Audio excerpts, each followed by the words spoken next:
Well, good morning, everyone. How's it going? Welcome to another day, another stream. We'll be streaming some Rimworld and talking some mental health stuff like yesterday. Let's not wait any farther. Let's say hello, Chalice Mike. Hello, Chalice Mike. Alright, so we've got you there. We've got the game. Let me hold on. Let me check something here. I turn my volume up. I just want to make sure that the game volume is closer to matching you. Okay. Okay, so go ahead and say something. Alright, so this is going to be, I'm going to start cutting out some stuff for research, but okay. Yeah. No, that's good. It's like, I don't want the game volume to be as loud as you. Yeah. I want it to be at least. And then it's like a good level. So. Perfect. Yeah. Good there. Go ahead and switch over to the game. Cool, there we go. So we have some multiplayer Rimworld, and we think we may have determined our desyncing issues. There was a stupid mods. There was a mod that we were using that seemed to be okay, but started causing problems, and so we just took it out. Yep. So patches change everything. Yeah, stupid patches. So it will, and the mod was never a 4 on. There's a mod list of mods that are compatible with the multiplayer mods, and they rate things from 4 to 0. 0 being unknown, 4 being fully functional. And this mod was a 3, so it means it's mostly functional. But you needed to have in this case they said you just need to have this other mod, which we had, in order to make sure that certain things wouldn't desync. But imagine that when we took out the mod that they said should be okay. That multiplayer compatibility was the mod. So we kept that. We kept that one. Yeah, but I mean, it said Animals Logic was the mod, and it said if you have multiplayer compatibility, it should fix the one issue this mod has. Yeah. But I think that was the one also that when I looked at the comments on it, it said that it doesn't play well with other mods that mess with animals. And as you can see from the screen, everybody, we have dinosaurs, which means we have a mod that messes with animals. Just a little. And we like the dinosaurs, so we said bye-bye Animals Logic mod. Okay, I did find something I don't like about the dinosaurs. They will obliterate all of the natural vegetation. Mm-hmm. In my single-player game, I'm starting to get starvation because the herbivores have nothing to eat. Well, you also have a massive army of dinosaurs. That's true. Okay, so We don't. Well, I guess not. So we played some yesterday to test and make sure that this was working. So as you can see, we dug out our storage area over here. We started moving our crafting area here, and we're getting ready to start putting bedrooms.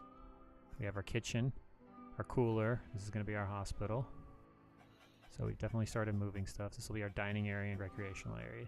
And Golgoth built our Chalice Mike built a nice barn for our animals. We had a whole bunch of dinosaur eggs hatch, and our current space wasn't quite big enough, so... No, it was not. So this is supposed to be our recreation and dining, but we don't really have many places that I think the orbital beacon will work. Yeah, so, no, I mean, this whole space doesn't need to be this. We can have, like, this area down here be the orbital beacon, but have the recreation and dining room stuff up here near the top. Well, that's what I mean. Near the top is the only place that I think we can have a thin enough roof, because the orbital beacon won't work through thick roofs. So it has to be out where there was no mountain. Well, if you hadn't cleared that spot out for a barn, that would be a perfect spot. Yeah, I mean, we can move our barn into where we eat. That's an option. Yeah, definitely. We should definitely have the animals in where we eat. No, it's fine. Or we just close off a spot right here. Yeah. Right up here and just stick stuff in it. It wouldn't be hard to do that. Planning out the dining room. I mean, I hadn't planned out the specific use of this space. I just wanted to have a nice big space here for us to put all of that. Okay. But this is a big space. I don't think we need this much space for all of that. So if you wanted to say, I don't know, how big is that? Yeah, that's... So we put the dining room up here and the recreation down here. Well, we don't have to use the entire space either. Yeah. I think. I don't know if it would go down here. That's That's the one thing, because we're in a mountain. I think you're right that it should be closer up to the top.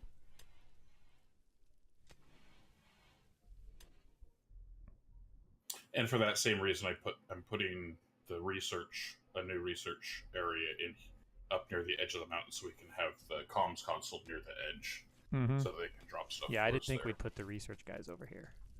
Well, I didn't think so either, and then we had that infestation, and the comms console was destroyed. No. I mean, I didn't think we would put them over here. I mean, meaning I thought that we built a separate space for the lab, but this was just going to be for crafting. Over here, where you've put all of our crafting benches, I wasn't expecting that we'd put the research lab up here. Oh, I'm not expecting that either. Yeah, I hadn't actually even thought about the research lab. Northeast of the kitchen is being cut out right now. So, so how are you today, Chalice Mike?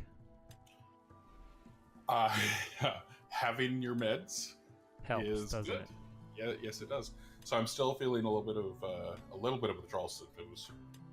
It will take a couple days to really get me back. Mm-hmm. Usually it'll take for Paxil, it'll take like a week or two. But whether it's all in my head, I don't think it's all in my head. I've been able to rule out a lot of what is in my head and what isn't in my head when it comes to meds, just from experimentation from the psychiatrist doing this one, and then we try this one. Yeah. I feel better, but I don't know if that's because I've got a day's worth of meds in my system or not. But anyway, regardless, it's nice that you feel better. Yep. Had some sleep.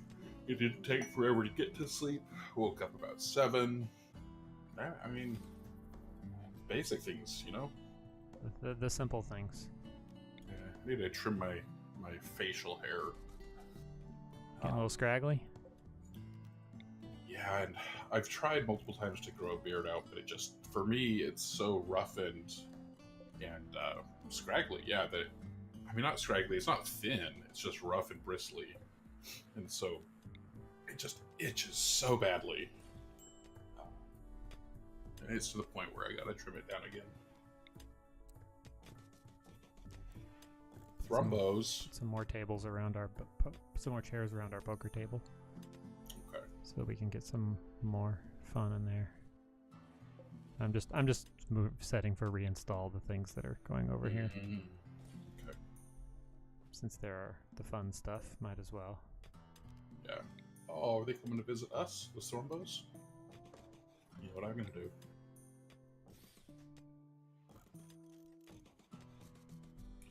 If I put the chairs like that, do you think that they'll be able to get to that back row, or should I put them farther back? Oh, no, they can get to the back row. Okay, cool. They can walk over chairs. They can walk over TVs, chairs, tables. Cool. It just slows them down. That's not what I meant to click. I don't care about the light. Hey, Thrombo. Let's play. So, yesterday we had a... look at you, causing problems. So, yesterday we had a good stream, I'd say. Oh, yeah. For those that missed it, we had a guest appear. We had the Game Mechanic, who streams Civ 6, is currently streaming right now, and has been having discussions over there all day because of because of our discussion today. Came on yesterday to talk about his experiences with PTSD. So, if you'd like to catch the conversation, there's the YouTube link. It's queued directly to when he joined. It was a really good conversation. Some of our streams were just not into it. That's fine. It happens. But yesterday was definitely a good stream.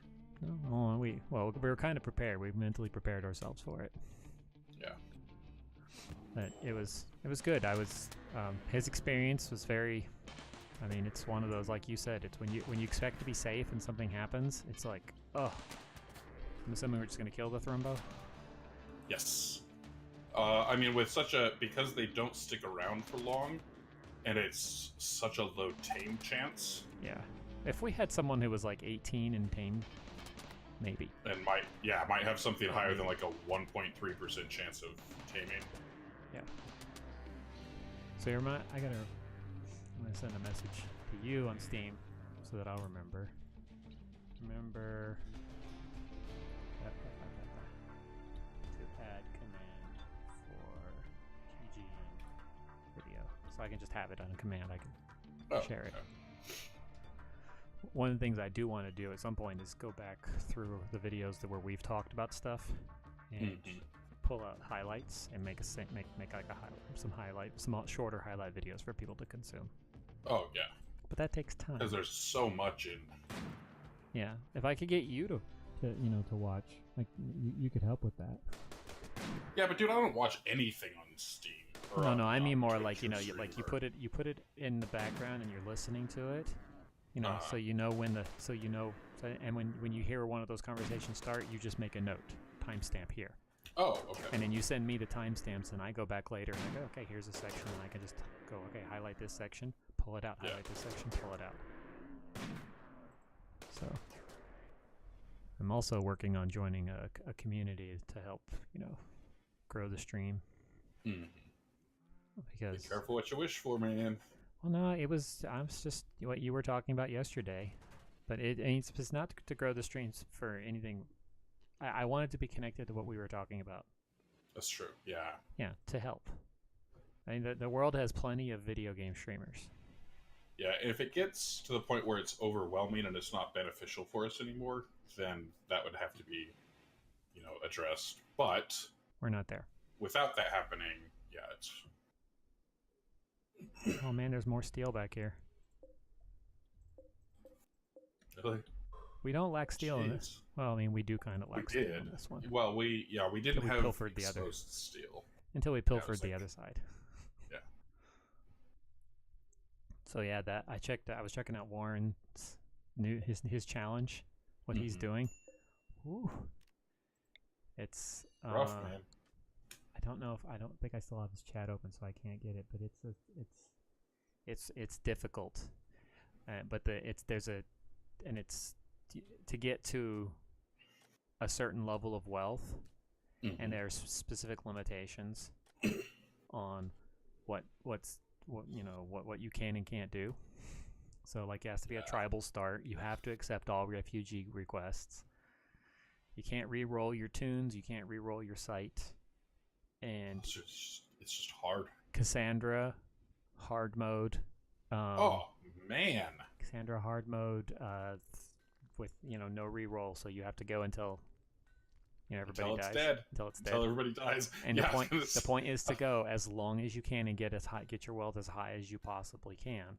So you can't. It's and you can't establish a second colony for more than 24 hours. Okay. So you can have it 24 hours, I think, game time. Yeah. Or I'd have to check that 24 hours in real world time that's a lot of time. But I think a lot of game time. Yeah. But 24 hours in game time, that's not that much. That's like you blink and it's over. But maybe it's just because you're there to get resources. I'd have to actually clarify that one. But I was looking at it going because and it's vanilla. It has to be vanilla. Okay. And so I was looking at it going, with exception to adding the multiplayer mod that allows us to play it, we could do that.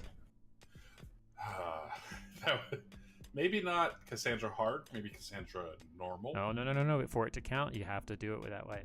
That's the thing. And you should see. Oh, so you should see the challenge. It's a community challenge, so that like you upload your score so they can see how far you made it. Dang. And there are a lot of of people in his community that are doing it, and it's just failure after failure after failure. Yeah. And right now, do you think it would count if we're playing multiplayer? Because it wouldn't count in their competition. It would just be one of those we're participating to participate. Yeah, because while yes, you don't actually have any additional resources at your disposal in game, having a second person to help watch and manage things is huge. Yeah. I wouldn't be doing it to actually try to like win any. I don't necessarily win anything. I'd just be doing it just to say, hey, we're doing this right along with you, but we're doing it together. So, because you don't necessarily outside, yeah, like you said, outside of gaining the extra person, and that has its own difficulties. Now, have you been? Because I know yesterday you were listening to Wojess when I was, because Pixel Sharks was hosting her. Did you catch anything about the hot potato? I told you a little bit about it, right? I did not. If I'm playing, I'll have a channel open. Yeah. But I usually don't have the audio one. It's the one. It's the one I told you about, where they're passing the potato around, passing the save around. So a different person. That's cool. And they're going as long as they can to see who to go until somebody drops the hot potato. So this is season 2. They're doing season 2 right now. Today today was going to be Wojess's day. She traded days this week. Next week she goes back to Thursday being her day. So, and I think, I can't remember who's the other one. I think Spartan is another one who I follow. I was watching yesterday, who's a part in it. But yeah, so it's a group of streamers. It's like 7 of them, I think, and they each have a day in the week, and they just keep passing the save around, and to see who can keep it's turning red. Yeah, I think when I'm streaming, the fast speed does start to cause some desync issues. Yeah, so for the multiplayer, there are definitely limitations. You cannot ultra fast, period. Yeah, that desyncs every time. Sometimes you can do the double speed, sometimes you can't. And even when you can, it can only be for really short periods of time. Yeah. Which is, for me at least, it's significantly irritating. But not irritated enough to not play. It's just like it's an extra limitation. It's like, oh, that's the other thing. On that challenge that they're doing. Yeah. No pausing. Oh. See, that's another way where the extra player would come in really useful. Yeah. But I just figure, limiting ourselves to their rules with exception to the multiplayer fight would just be fun. It would be different from what we've been doing. Since we're already talking about for our next one doing a random location with our own pawns, obviously, but random location with random and vanilla, except for EDB, because you use our own pawns. Yeah. Just figure that it's just another interesting twist on that. So sorry, posting some stuff in Discord. I forgot to do it earlier. Anyway, that's neither here nor now. We still haven't built the ship for this one yet. Yeah, and we'll definitely be able to get the ship and win on this one. Hello. Boom rats. They're gonna take stuff out. Bomb away. Bomb. It says boom rats. How many? 2. That's not too bad. Could be worse. You're right. As long as there's Samantha. Okay, so our turrets will take them out, and they'll light our graves on fire. We didn't need those graves anyway, right? Oh, where are you going, Stasius? I don't want you even risking it. You should go back here. You two, Toba. Oh, Toba's a pig. No, Toba's a dog. Alright, that's it. Okay. I can make some of these go away. Where are the boom rats? In the east. Oh, wow. Burn. That didn't take much. No. Fire! I mean, they had like 10 turrets shooting at them. You did not. What is? So that's the benefit of having such a giant space to use as a kill zone like this. Whereas my single player game, that kill zone is such a tiny limited area that for me to get enough turrets to even be remotely effective, it also makes it vulnerable to blowing each other up. Yeah, and remember I sent you that short little clip of Warren's kill zone. And I glanced at it. It's like that long L-shaped tunnel, but it's only like 5 tiles wide. Yeah. And he's got turrets at one end and turrets, so it's and a place for his people to line up and shoot at another. And it's cool, but I think honestly I prefer having I think I would almost prefer if we opened up like a hole at the top right here, closed this off, and lined this side with turrets. I mean, we can still put turrets on this side. The point of it is, like, where this opens up is just within range of our autocannon, our closest autocannon turret. Yeah, it's safe. So as soon as they walk in, yeah, so I set that up based on range. So as soon as they walk in, they're within range of 5 turrets plus the autocannon turret. And as they get closer, they just get within range of more and more and more and more. Yeah, but yeah, because like if you look at the autocannon right there, if we were to have them come in right here, it'd be the same thing. Yes, but it would right also here. put them closer to our turrets. That's true. And obviously, if they were, I kind of like the concept of them having crossfire with each other. Oh, and we can still line this site with turrets. That's definitely something we can do, even without moving the... We don't have to right now. Let's finish moving our base. It's effective for what it needs to be right now. Yeah. Because you kind of created that over here, down here at the bottom with this U shape of turrets. Yes. Yeah. So, all right, well, for today's discussion, I brought this up with you earlier. You mentioned yesterday the therapy that you did several years ago. And so when I was thinking about what to talk about today, I thought that maybe if you wanted to, you could talk about your therapy experience, like what therapies you did, what did work, what didn't work, and and I'll touch on because it is something that I covered in some of that therapy with the moral injury. I'll also touch into that because I know that's something that you're not really ready to talk about yet for yourself. Honestly, it's the one people of those, that I know, it's not gonna. The only way that I'm gonna get there is just to keep. Yeah, just exposure to yourself, exposure to the concept. Yeah. While I'm talking, would you see if we can we need somebody to start making this butcher table over in the west is set up to get rid of these insects and make kibble, and we're now almost out of kibble. So we just need someone to come over and make kibble? Yep. They need to... I'll find somebody. Alright. They don't necessarily need to have a high level, I don't think. No, they don't. I don't think you have to have any skill, just be assigned to it. The level will just change the speed at which you do it. Yeah. Yeah, so...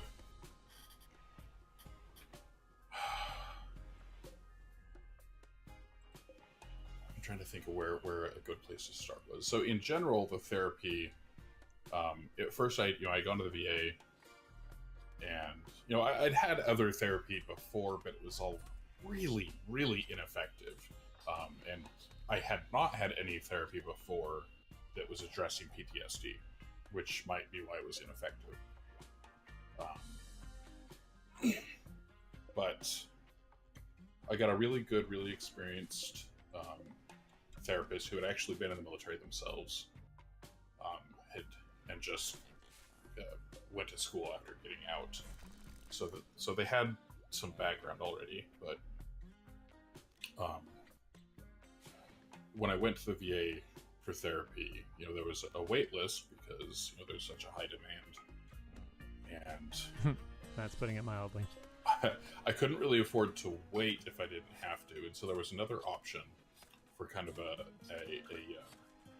a small clinic type organization that the VA also runs. So I didn't start with any kind of prolonged exposure or cognitive behavioral therapy or anything like that. I actually started just talk therapy. Just talking through it, him asking questions, helping me coach through different concepts, different behaviors.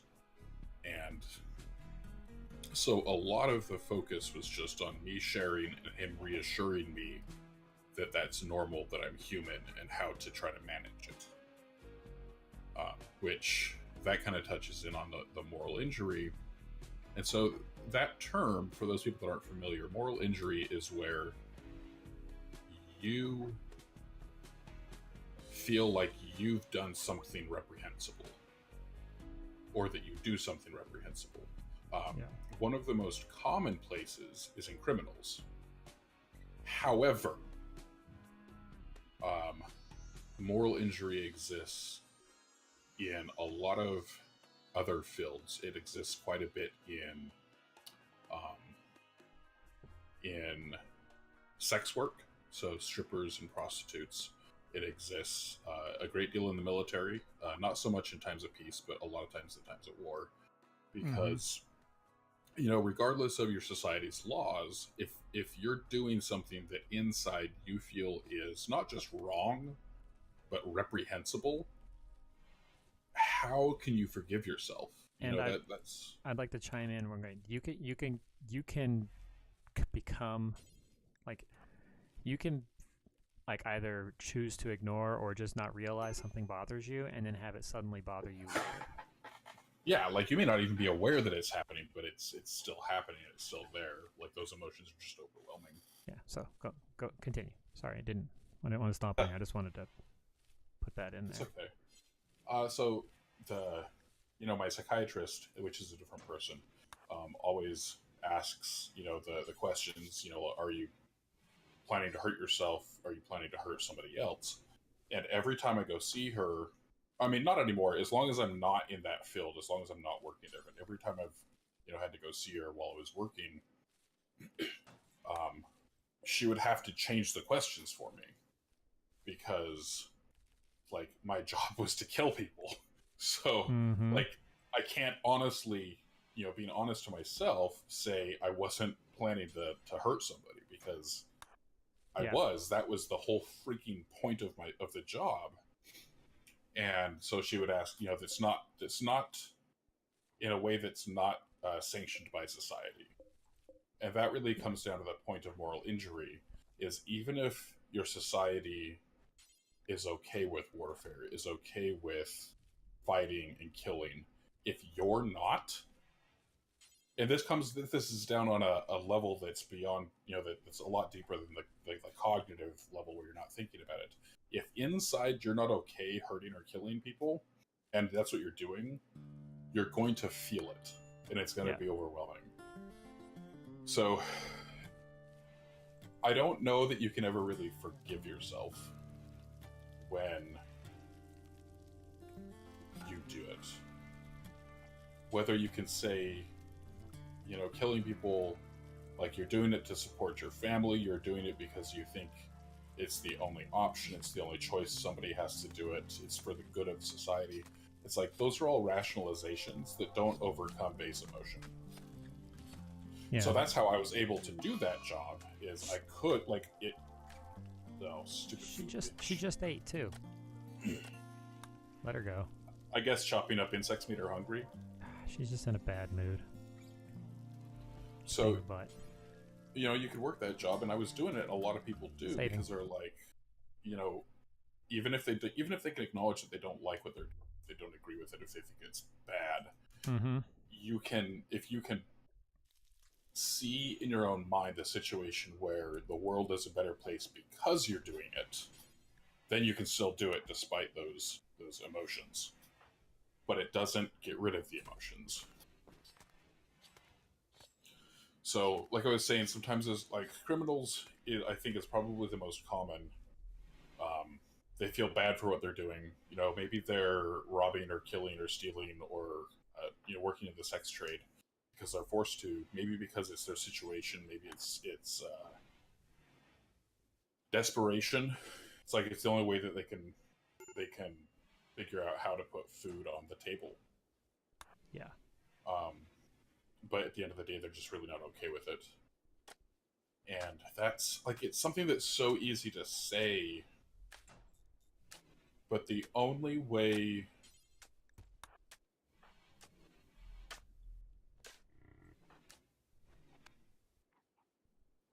Still with me? Yeah, I don't know. It's just hard to think about, because I don't know if we were able to come up with a way that I could just be okay with it. Yeah. And that might be inherent. Maybe that's, how do you want to convince yourself that kind of stuff is okay? Do you want to convince yourself...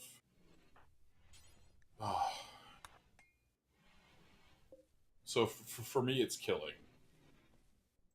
It's people hurting. It's making people refugees. It's helping create an environment where their lives are turned upside down, ruined.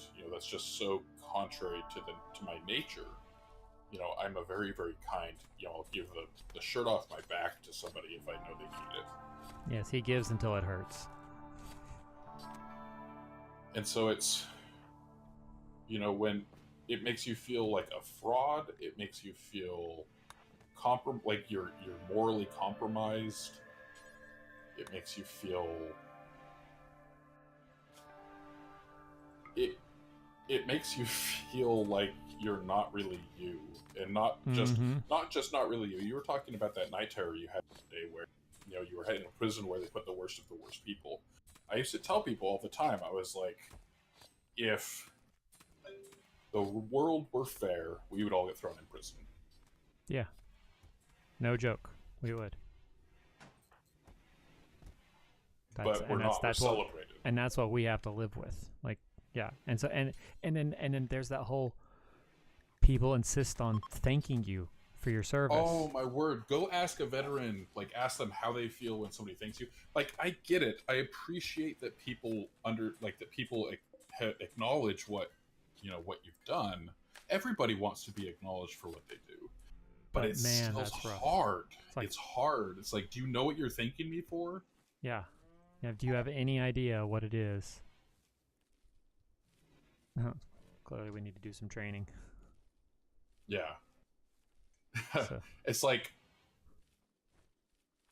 but at the same time, I think then that's an opportunity for us to turn back around and say, that's part of the sacrifice that you're making for your community, for your society, for your country, for your people, for whatever you're doing, wherever you find that mental balance to say, despite the emotions, this is still what I need to do.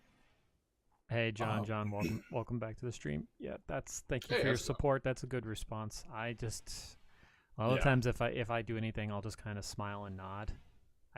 I don't like the question because of what he's talking about. It's like, if you had any idea what you're thanking me for, you would probably rethink that entire. Like you wouldn't want to be anywhere near me. Mm-hmm. If we're being frank here, if we're being honest here, it's like, do you really want to know what you're thanking me for? And don't get me wrong, my personal discomfort with that doesn't mean that I think it should change. If you look at a lot of the public response to the military after Vietnam, during Vietnam and after Vietnam, oh my God, I'll take this discomfort any day over that. I'm not going to try to tell people or convince them, don't support veterans, don't support your military.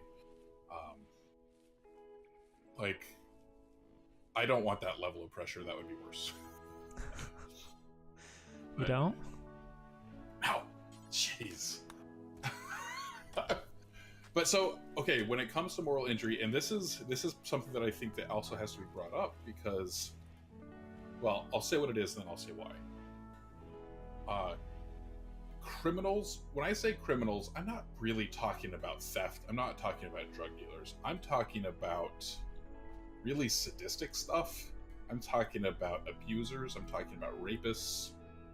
I'm talking about people who do really atrocious things. If you, in your mind, feel like you're on that level because of what you've done,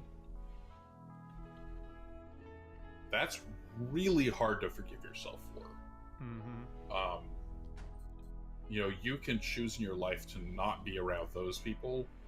You can, from a Christian religious standpoint, you can say, well, we should accept. You don't have to accept somebody's actions to love them. You can support people, support prisoners, support criminals.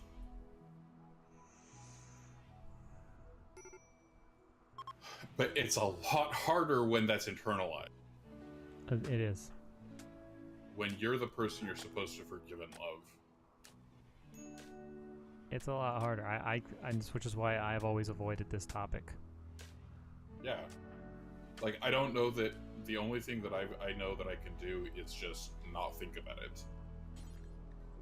just avoid thinking about it. Which we talked about yesterday, and how unhelpful that actually is.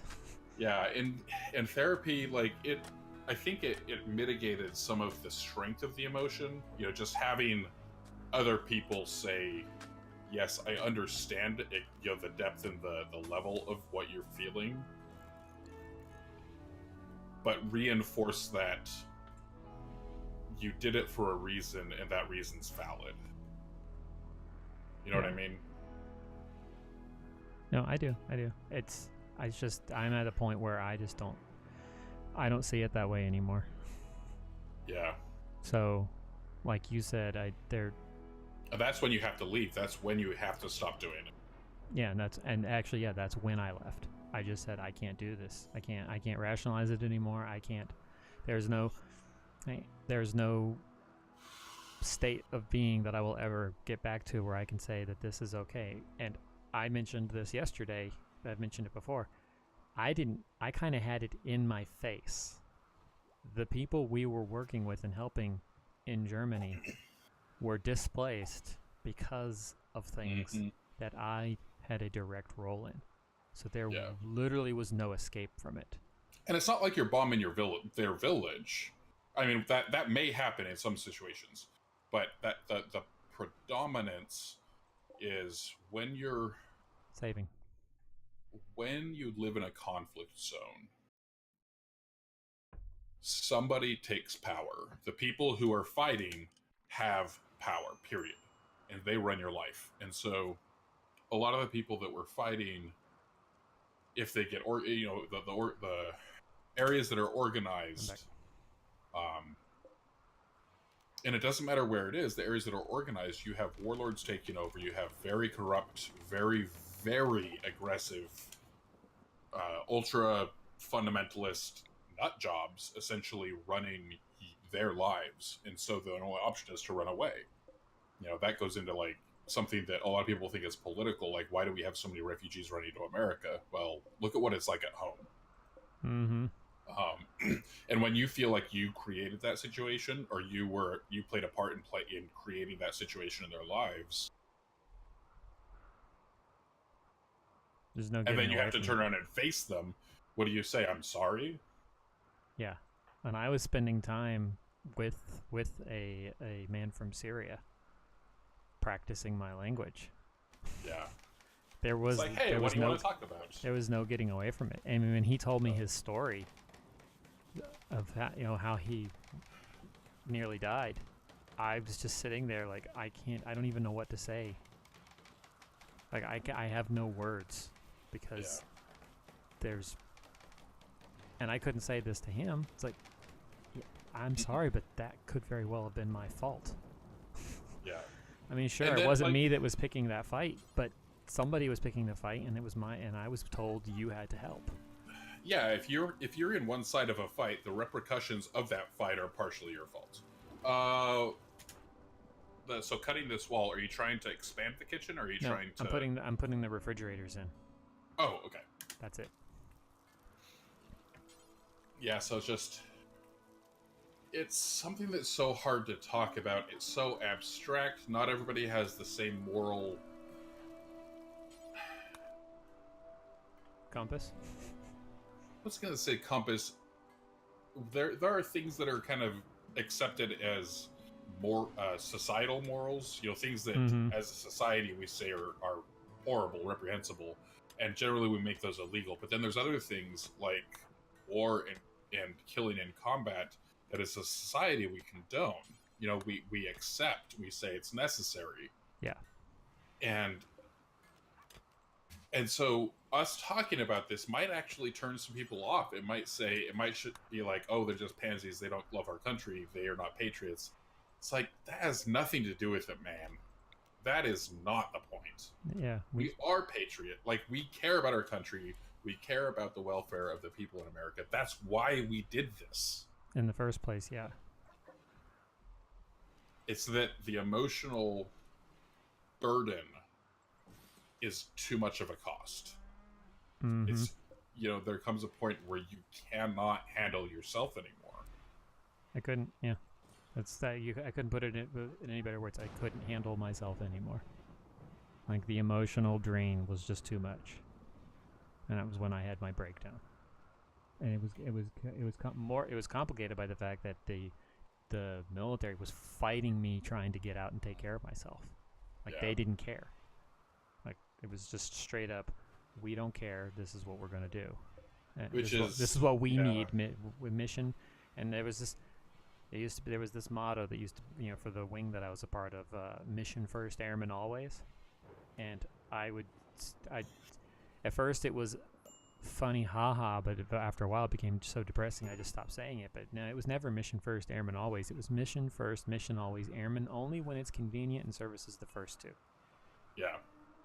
It's like the way that I separated. I've never talked about it on stream. It was, I had always intended to make the military career. I wanted to stay the whole time. I even, took the thing that kept me from going officer was the Air Force's. They didn't want to let people leave our field. It was too undermanned. It was too desperately needed. They would never let anybody. They would whenever asked, they would always say, "Yeah, sure, you can retrain." But then all retraining packages were denied because we were critically manned. And that didn't change until the year I started trying to get out. So 13 years, almost, of being told, nope, you're too valuable, we can't let you go. Doesn't matter what you want to do. There's nothing that's more important. But yeah, I had absolutely no intention of leaving. I thought that my older brothers who had left the military, my dad who had left the military, they all said that, it was a bad decision, that they wanted to stay. And so from the get-go, and the whole time, at least until Afghanistan, the whole time, I had intended on making it a career. And Afghanistan was 6 years. Like, your deployment was 6 years after you enlisted, just for time context. Oh, yeah. So we were still in the poop before that. Yeah, I'm just saying for context in terms of your career. You were 6 years in. You were 6 years into your career when you deployed. Oh, I think it was 7. 2003. Wait. I thought you did 2004. No. So I left 2010. Okay, so it was like 6. Somewhere right around there. It was It was closer to 7 than 6, but yeah, it was 6 years. It wasn't full 7. We'd only been in Georgia for 4. Yeah. At that point. And it was right around. So it's not like anything was new. It's not like I couldn't handle the military. It's not like I didn't understand how things worked. It was reducing the level of separation from what we were actually doing. Yeah. And that just changed everything. But yeah, so while you were I had a lot of good, for as many things as I struggled with coming back, I did have a lot of good help when it came to my military leadership. There was a lot of willingness to work with me on different things. And in fact, the military approved an early separation for me based on, for medical reasons. Mm-hmm. And it was, while for you they fought and fought and fought and fought and fought, for me it was. And they had no reason to fight it. So they listened. They had no reason to fight it. We were, at my unit, 350% overmanned in my rank, my AFSC, and my language. 350%. And then we promoted 12 into my rank. We were so overmanned it wasn't. And my unit just hemmed and hawed about it, like on and on and on and on and on. It was when AFPC finally got their hands on it, they approved it like within 2 days. Oh yeah, because they just looked at the raw numbers. Yeah, they said there's no reason to deny this. Period. Yeah, that's one of those things that the commander doesn't approve or deny. The commander gives recommendation one way or the other. The military personnel people, like the military personnel offices, actually do the. Yeah, and the commander was the commander was she fought on it, like every little point where they could throw up a barrier. It was like. Anyway, if the commander gives a negative recommendation, we don't recommend this. Good luck. Yeah, but that was the thing with my separation. It was the same. It was it was strictly only SA, and she it is. didn't. Yeah, it's just their opinion. Yeah, it's just their opinion on it. But yeah, that she made me jump through several hoops multiple times, delayed all kinds of things before she finally was like, "Oh, I fine, whatever, I'll sign this." Yeah. It's like, why would you even want to keep me? I clearly don't want to be a part of this. Yeah, that was the first time I'd ever really gotten to go see an Air Force doctor instead of Army doctors. Mm-hmm. When it was like, okay, well, let's look into med board. It's like, great. The Army won't, the Air Force won't let Army doctors do med boards for you. So, yeah, vastly different world. Thank you for always being joint operations. Thank you so much. It was a fantastic experience. This is exactly why I joined the Air Force. Oh, man. And there are still people who, like you said, they would fight you tooth and nail over the things you're saying. Like, which is funny because the people who have got the closest and most intimate experience don't. They agree. Yeah. It's the people who, if they were deployed, it was always in a plane. It's the people who... I mean, there are some people like you who were in the poopiness directly that, unlike you... No, back up. My brain's going crosswise. There are some people who have always been remote or always been, kind of work from a distance, who don't feel that way, who don't get it, who feel like it's perfectly natural. But I frankly, would say that after talking to them, I would say that the majority of them at least pretend that. Yes, exactly. Like, I've had people tell me they think of it as a video game, and I'm like, how can you mentally separate reality like that? Like, how can you pretend to yourself that what you're doing isn't exactly what you're doing? Yeah. It's it's one thing if you can manage that balance of, the reasons for doing it overwhelm the reasons for the emotions against it. That I can understand. That can make sense to me because we've been there. But just to deny what it is that you're doing is that's part I can understand. Well, and I've told you, the thing that finally was the thing that pushed me over the edge was that screenshot that somebody took that they thought was funny, and I never saw the humor in it. All I saw was all the people dying. Okay, so here's back to moral injury.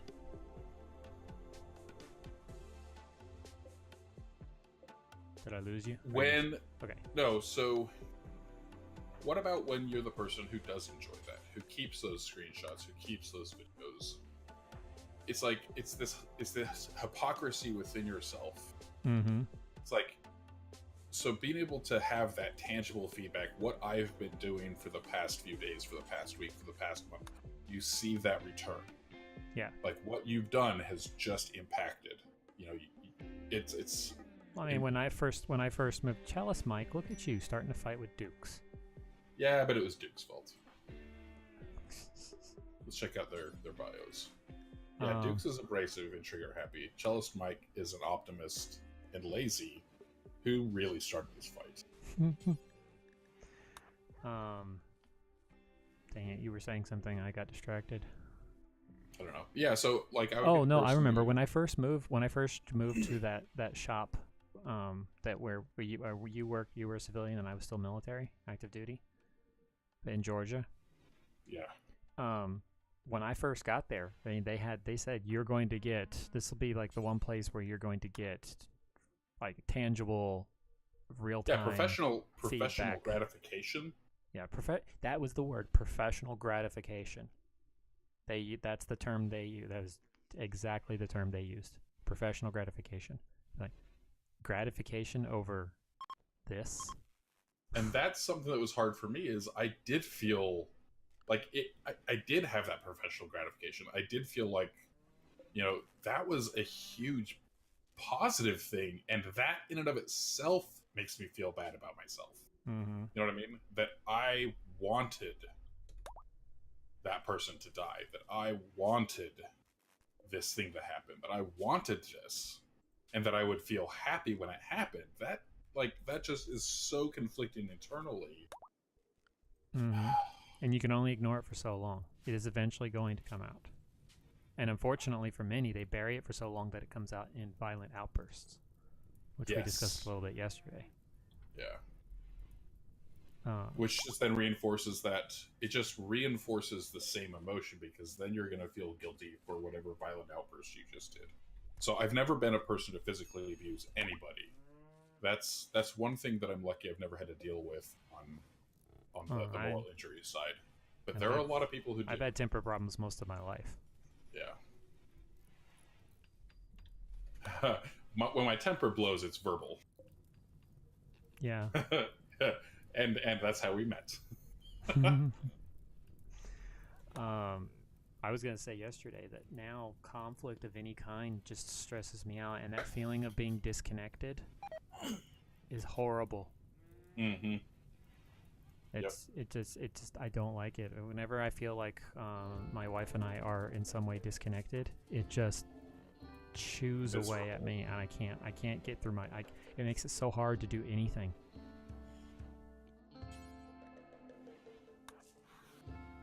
Oh. Oh, we've almost got all the kitchen moved. Yeah. So the therapy, it definitely helped. Therapy brought it from the aggressive confrontational responses to more of a pulling away. Mm-hmm. You know, put my walls up. Not walls to protect myself from somebody else, but walls to protect the people around me from me. And while I think that's better in some ways... Where'd this come from? What? We have a fire. Whoa. Was there lightning or something? I don't know. Maybe a boom rat that we killed? I don't remember shooting one. Maybe one got hit by... Maybe there was some weather that we just didn't notice. But yeah, there's definitely something going on there. It's brewing. You got people heading that way? Well, now that it's in our fire thing, they should go. Yeah. I just expanded the home zone to cover the whole thing. Yeah. Cool.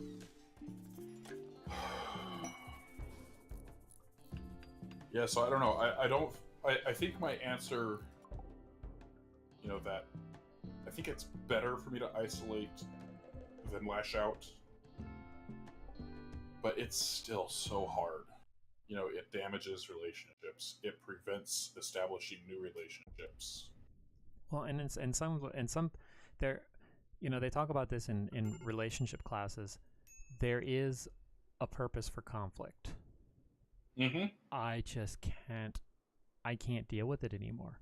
I don't like it. I don't like the feeling of it. Nothing. It just absolutely drives me bonkers. And it can completely derail my day. You know, even just a slight bit of it. And so, I mean, even it could be just perceived conflict. So, like, yeah. I felt the other day that my wife and I were disconnected for some reason. It was entirely my own perception. And, you know, she had to explain that to me. But there was no... In my head, it was very valid and very real. Yeah. And it wasn't just going to go away because she said that it wasn't a problem. For me, it was a problem. Mm-hmm. Yeah. So the therapy that you did. So let's focus on that a little bit. What was your therapy that you did? It was just talk therapy. It was very much coaching on, you know, identifying what I'm feeling, what's making me feel that way, how it affects myself, the people around me, how to respond to those feelings. But so much of it was encouragement based, like, look at what you've done and how strong that is. Look at, you know, all of these things that you've accomplished by essentially willpower alone. Mm-hmm. Yes, what you're doing is hard, but you can't convince yourself that it's impossible. Yeah. You're capable. Regardless of how you feel, you're capable to do it. Encouragement to not avoid everything. What kind of therapy was it? It was just talk therapy. Just talk therapy? Okay. Was this through the VA? Because I remember at one point we go to that hospital. I went with you to I waited in the waiting area. I don't remember why. Like It was because I was visiting. VA hospital? Yeah, it was that one hospital off of Wrightsboro. That may have been an appointment with a psychiatrist. Psychiatrist. Yeah. My therapist was VA, but it was the vet center, which is very different. Yeah, we have a vet center here that I was able to go to because the VA was useless. The actual VA the vet center is still they're still VA, but they operate separately. Yeah, and it's much more of a small clinical environment. It feels like you're going to a private practice kind of a thing. Yes, and that's kind of how they operate. They do that in, if the bureaucracy is in the way, this is an option. And going to it does not, it doesn't, it prevents you from going to the VA for help. It doesn't. Yeah. It's not, a stand-in for it. It's like you can do this. You can do the talk therapy through the vet center and do what you'd be going to the VA at the same time. Yep. The only time that they discourage that is if you have successful therapy. This is what happened with me. By the time my wait list to go into the therapy at the VA, by the time that wait list came up, I had already been going to the therapist at the vet center for a few months. We had established rapport. We had established that professional relationship, like that client-provider relationship that is such a hurdle. And so after talking with the VA doctor and my therapist, we decided that it would be more productive just to stay with the therapist than try to start another form of therapy at the same time. Yeah. So for some people, having the multiple therapies is better, but we decided that it was better for me just to stay with the one. So as to kind of not have conflicting No, it makes sense. progress or whatever. Man, this is kind of an exhausting topic, isn't it? It is. I'm definitely having to keep. I'm having to keep a tight, lid on my emotions. Yeah. Good talk, whether it's just talking about therapy or talking about the other topic. I think anybody listening can probably tell that it's that yawn right there, and I've noticed that you're starting to drag a little. Oh yeah, man, I feel exhausted. Yeah. This is why I've avoided this particular topic that we started with, which for those who joined later, the moral injury. We haven't found answers. We haven't found something that really helps. We haven't found ways to cope with it. We haven't found it's something that's just there. Yeah, which is why the first instinct is to just avoid it. Mm-hmm. And that's what when it comes down to it. Yeah, which is extremely unhealthy. Even after talking about it in therapy, that's maybe not avoidance for me. I've come to accept that it's there, that it's part of me, but it's not something that I've ever really learned to accept. And I think part of that might be I went back working there after essentially being forced out, which is ironic because they say that you won't have your security accesses affected as long as you're trying to get help for stuff that you need help with. And that's such BS. Yeah, that was such something. BS. It's exactly why the people in our career field avoided getting the help that they needed for so long because there was this stigma, especially in Georgia where we were, of going to the 13th floor. Yeah, which was the floor in Eisenhower. Yeah. You're not trustworthy. You're not safe. You're not reliable. Yeah. Whatever the hell that's supposed to represent. And so there was this, just and this even big though it wasn't organizational true, push. even though it wasn't true, and there was actually some pushback that forced them to stop, because they were doing that for a while. That's the people, reacted like that because for a while they were like, oh, you're go getting help. Okay, we're going to put you in an administrative position. Yeah, so you couldn't keep doing your job. Yeah. So there was a pushback to get to have them, not, you can't do that. That's not, you can't, if someone is getting help, that means they obviously understand that they need help, so you can't punish them for that. That message did not get to people for the longest time. I mean, there was a therapist, like a psychologist with a clearance sitting across the parking lot in one of the buildings that we had full access to. You could go in, you could talk about anything, and you did not have to worry about letting something slip because he had a clearance, right? And I took advantage of that opportunity to deal with some work anger issues, and I actually took I encouraged a subordinate of mine to go talk to them. Mm-hmm. But I remember when I was talking to him, him saying, "No one knows I'm here, and those that do are afraid to come talk to me." Yeah. Well, it's like there's this stigma, and it's not just that unit. It's not just a small level stigma. It's organizational across the entire Department of Defense. I would say it probably goes through to the FBI. It probably goes through to, and I would all the also other community, all the rest of the community. I would also say that it's not limited to just mental health, and it's not limited to there's a stigma in the military of being injured. Mm-hmm. There's a like, depending on the injury, there's this dichotomy there. Depending on the if your injury warrants a Purple Heart, then you should be honored for it. But if it doesn't warrant a Purple Heart, then you're a malingerer. Oh yeah, see, that's one of those things. Like the Purple Heart, I have never tried to go get a Purple Heart, ever, and I won't. Yeah, me either. I do not want the attention that people will bring give down on you.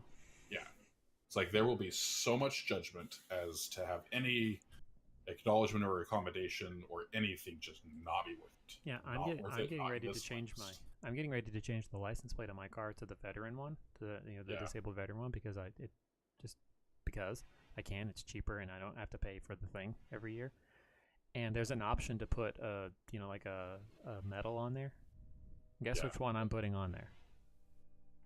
The MSVSM? MOVSM, exactly. MOVSM. The Military Outstanding Voluntary Service Medal. Yep. I technically am supposed to have 3 of those, but my last unit is just completely, that unit that I've talked about them before, the ones that fought me getting out, they were so done with me that they never wrote me an end of tour, and they wanted to try to pass off an MOVSM as an end of tour. It's like, no, you can't do that. I would have lost my mind if I had to fight those same battles as you did, man. It's like, to this day, and I have my current leadership at my unit in Ramstein found out, they lost their minds over it and immediately contacted the unit. The unit ignored them entirely. Yeah. So next time I'm there, I'm actually gonna just go to the shirt and say, look, it's wrong that what they did, and I'm concerned of what would happen for, like, if they did it to someone who was a little less stable than me. If they pulled this stunt again. So go fight the fight for me, but do it because I'm concerned about what's going to happen if they do this, and someone who's had a little less support than I did and was a little less stable than me, if they treated them like that when they were trying to get what they deserve. There are a lot of populations, a lot of groups in the U.S. who are at increased risk for suicide. We have people that our society considers sexually deviant, whether that be homosexuality, gender identity, or you have felons, that are out of prison.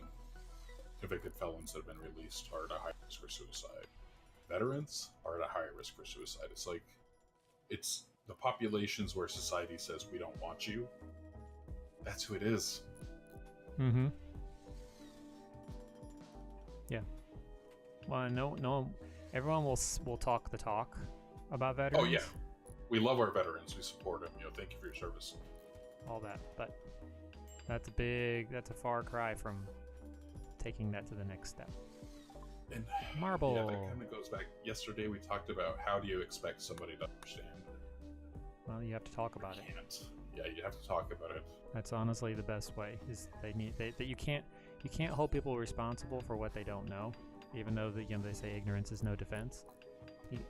If people don't know, they just don't know. Yeah. You can't. There's nothing you can do.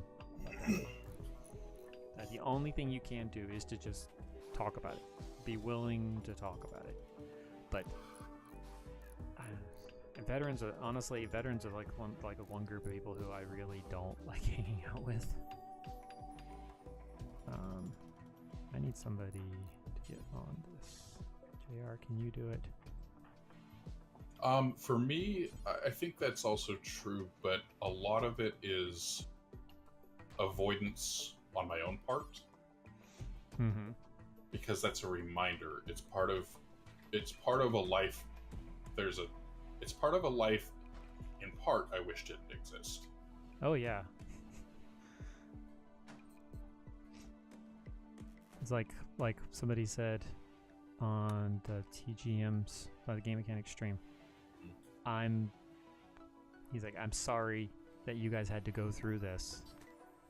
Even though it was good to hear you talk about it, to gain some understanding, stuff like that. It's like, I'm sorry you had to go through this in order, like for me to even hear about it. So I was thinking about it. There is a way that, with his experiences, there's a way that moral injury, I think, can play a part.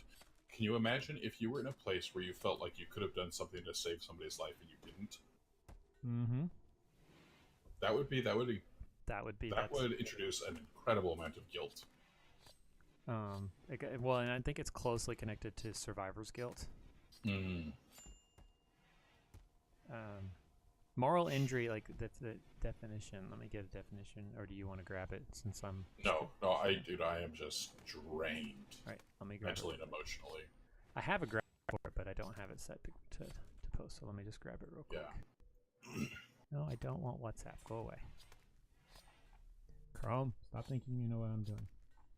I almost feel like we shouldn't even be streaming because I feel like I can't give anything mentally or emotionally. Yeah, it's just like... Well, I mean, we are just about at the end of the time when I would stream, so we can. Yeah, there is a light at the end of this tunnel. Okay, so moral injury in the context of war. Moral injury is the damage done to one's conscience or moral compass when that person perpetrates, witnesses, or fails to prevent acts that transgresses one's deeply held moral beliefs and expectations. Yeah, so I think that if you felt like you were in a place where you could have saved somebody's didn't do anything, I think that could definitely trigger that. Definitely. I'm desyncing a little. Me too. Saving. Okay, I'm back. Yeah. Oh, see, my game is still frozen. Oh, it's just paused. Yeah, I paused it. Okay. There we go. Well, I think conversation-wise, I think that's good for today. Okay. Take a breath. My response to everything is lay down and take a nap. And it's not like a conscious thing. It's very much unconscious. Like right now, I just feel so tired. I'm trying to get someone to prioritize making kibble, but they won't do it. They're like, whenever I do prioritize the butcher table, it just says no animal, no bodies to butcher. It's like, I don't want you to butcher. I want you to kibble. Oh, it's because I have the butchering set to only use insects. Well, that's why you're getting so the kibble is going to be another. The kibble is also set to only use insect meat, but there is insect meat. Why it's sitting right there, insect meat. There's 1,000 of it. Oh, it's also only set to the bulk 20, so only somebody with a minimum cooking skill of 12 can do it. So let me throw. Well, you can get someone. You can find someone with a minimum skill of 12. I don't care. No. I'll add the less skilled required ones too. Yeah.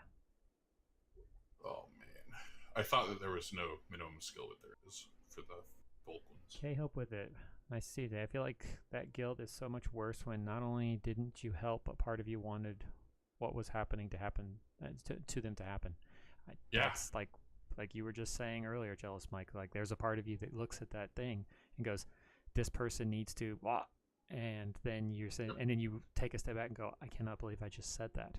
Like I'm glad they died. Like I found pleasure with their body going, getting pink mist. That's what I would call it.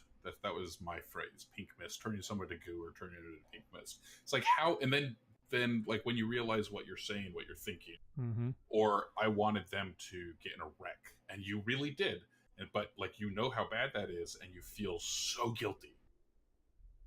Or I wanted them to get, I wanted their marriage to be broken. I wanted, just, fill in whatever terrible thing happening to somebody, and you want it, but that is mismatched with your own deep-held moral beliefs. Yeah. We have a trader here. Who's our best? Watershine, if she's awake. She's... Cellist Mike, I think, can... Okay, MS, maybe? I don't remember. Social of Tamils and Cellist Mike. Let's see what they got. Yeah, it's... And... as I mentioned like earlier on, there's no telling when that's going to hit. Like you could keep yourself separate. You could create this dichotomy in yourself where you're not thinking about that side of it, and then all of a sudden something just lands in your lap. See, I'm even starting to get the yawns. It just lands in your lap, and you're just like, I cannot. And for me, that was those refugees arriving in Germany. There was no at that point. There was no more separating my life, my world, and that world collided. My personal world outside of the Air Force, and the world inside the Air Force collided. And it's like when you become the cause of something that you think is so terrible. And I have been raised in the church my entire life. Yeah. And to make it worse, this was something that my wife and I were discussing, which was part of where the difficulties this weekend came from, and me feeling like there was something like wrong. I was raised in a church environment that relied heavily on guilt. Me too.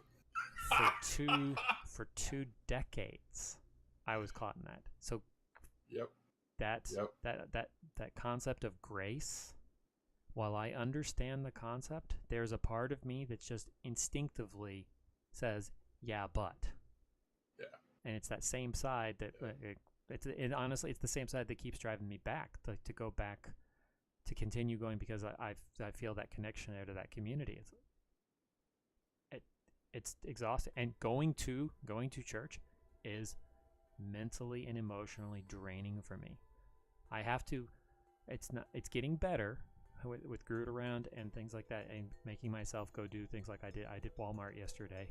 Was it I said when I got in the car, I sent you a message that said I felt dirty? Yeah, my mom sends Walmart gift. My mom doesn't have money. I always tell her, don't send me anything, but I still have the Christmas card to Walmart, the gift card that she sent at Christmas. I'm just like, hey, you can have them deliver also, right? Do you want Walmart coming to your home? It's not Walmart. It's somebody that they hire. It's going to be like an Uber Eats person. Yeah. Those are the type of people. The person that delivered my Kroger food, she looked like she was in college. Oh, yeah, so did mine. And she was like, oh, I use this too. I was like, yeah, because why would you want to, if this is what you do for work, why do you want to go to the grocery store for yourself anymore? Yeah, I wouldn't. So I actually set up the app yesterday so that I could, if I needed to, because I wanted to see if I could get something set for pickup for grocery, because there's a separate app for that for Walmart, because the main Walmart app, you have to actually go into the towers for everything else, but for the grocery side, they're separate. They'll actually bring it out to your car if it's just grocery. Oh, cool. So they have a different app. So I was trying to see if I could get that set up yesterday to have something just brought out to the car, but it wasn't going to be done.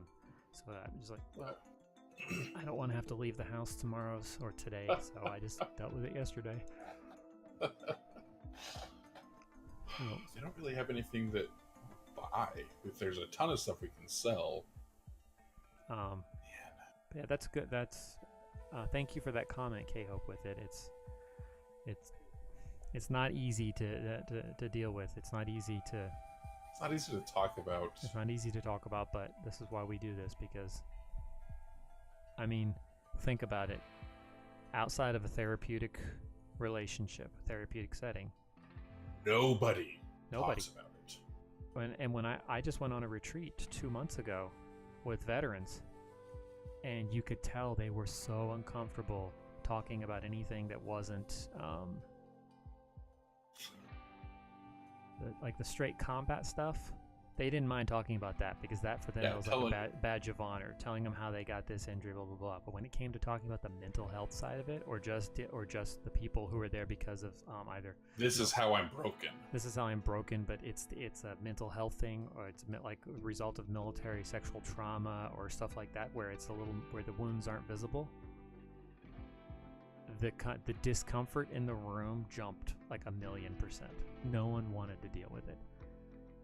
K-Hope, do you think that it's possible to deal with those things and actually work through them at all before they break you down, or will they just break you down the same regardless? That depends. Yes, you can. You can, but it also depends on the day. So working through some of that is I did that in therapy. It helped. It helped.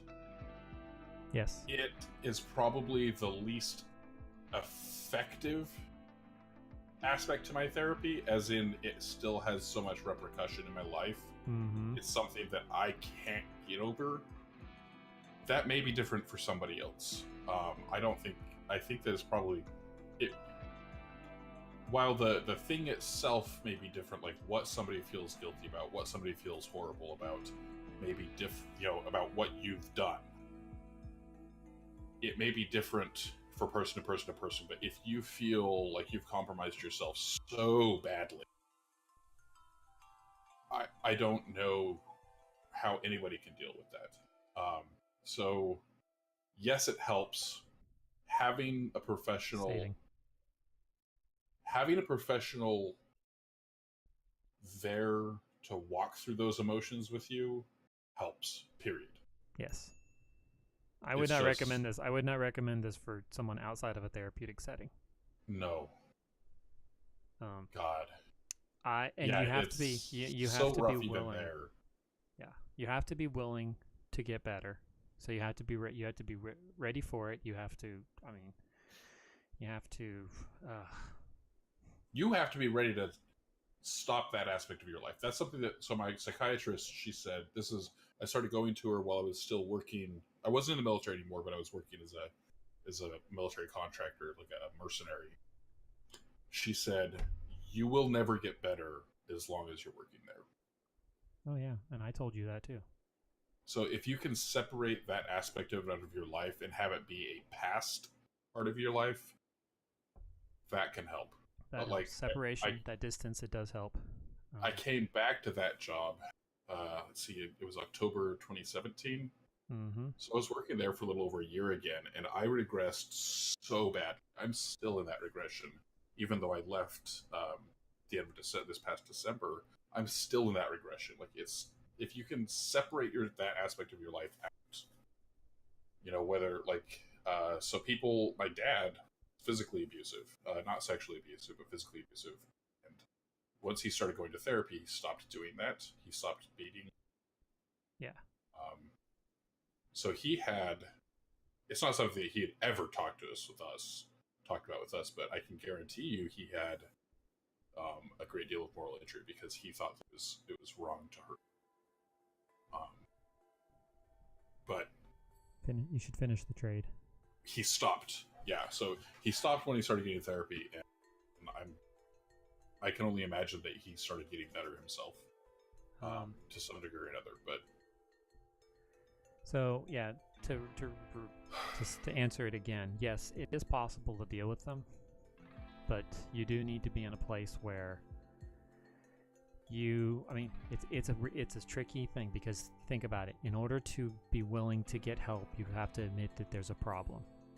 And admitting that there's a problem is such a scary thing, because then you have to face it. You have to look it straight in the face and go, this is wrong. That was me. And for our experiences, what we're talking about here, we had to take a step back and go, oh my word, what have I done? And that is such a scary place to be. Noah body, the therapy, as I understand it, helps me in the way I frame.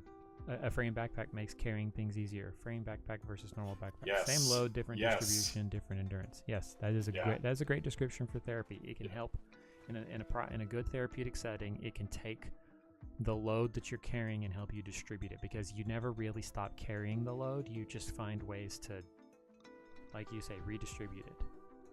Some way, and eventually someday you may be able to shed that load. To this day, I still can see the things that I wish I could unsee. I may never be able to shed that baggage, but that's a great description, Noah Body. Thank you for that one. The therapy that I went through, both when I was in 2016 when I had my breakdown, I was getting therapy for something else, and we quickly had to divert away from that because I was starting to have anxiety attacks and panic attacks, and it quickly developed into PTSD as I was trying to unpack other issues. And the therapy that I was going through, and then the therapy that I went through, I started last summer.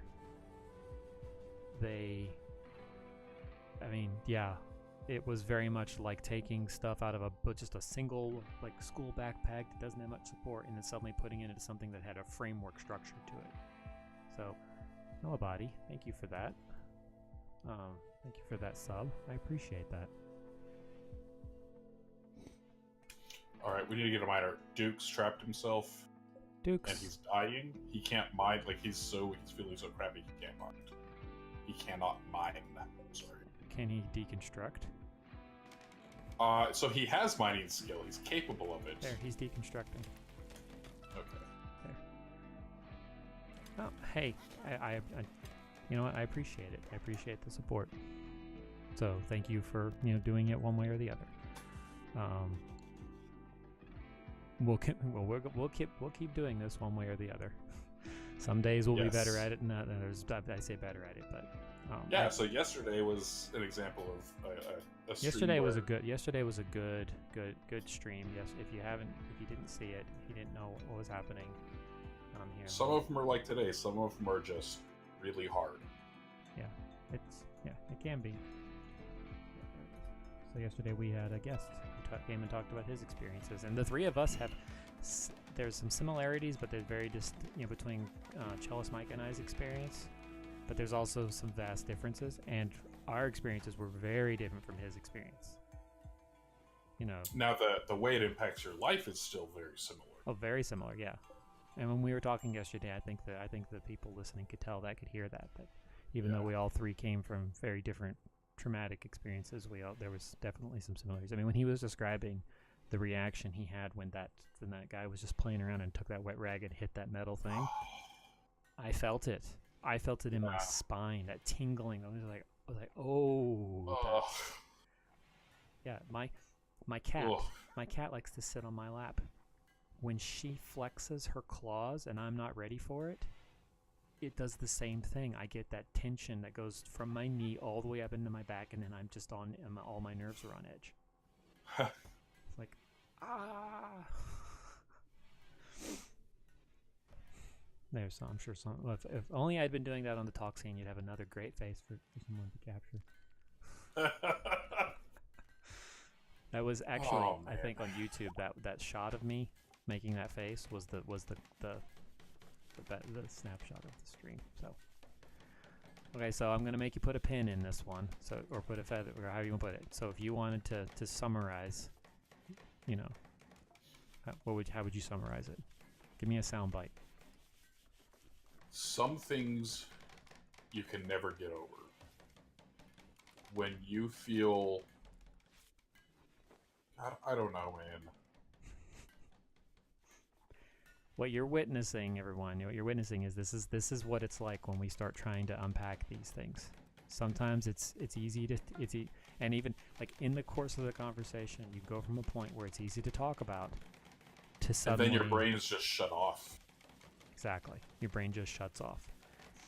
It's your brain doing the avoidance for you. It's self-preservation. Something so overwhelming, something so horrendous, you just won't think about it. You won't process it. Hi, J.R. Kim. Nice to see you. Look, we've got you on our stream. Look, we've got you in our colony, and we haven't killed you yet. Okay, so maybe I should. So maybe I should try to get this summary going. I should adjust the name. Now that I see you when there. You are saving. When in your head you're the worst person. Maybe not the worst person.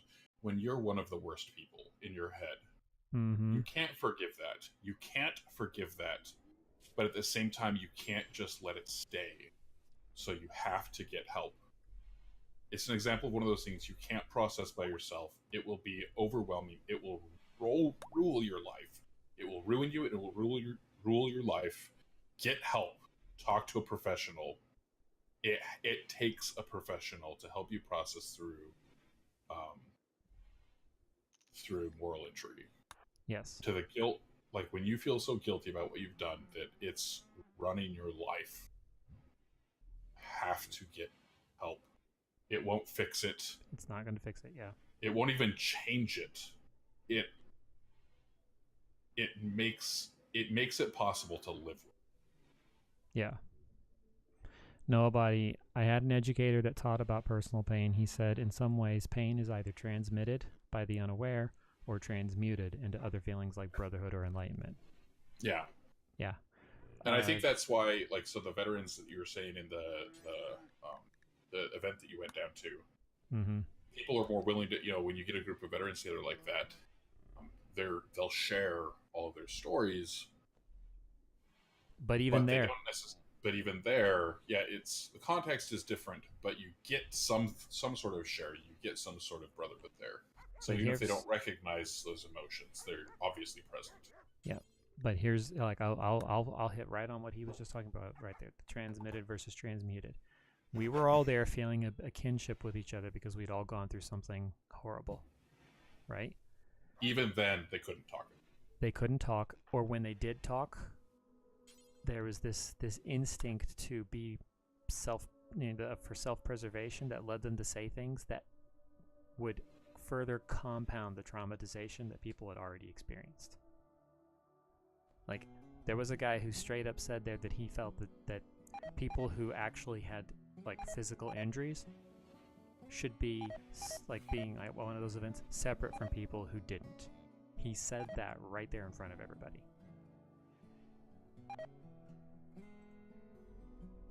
So, like, there's someone there who we technically should be feeling a kinship with because we all were in this thing together, who just in his own opinion is like, no, you guys shouldn't be.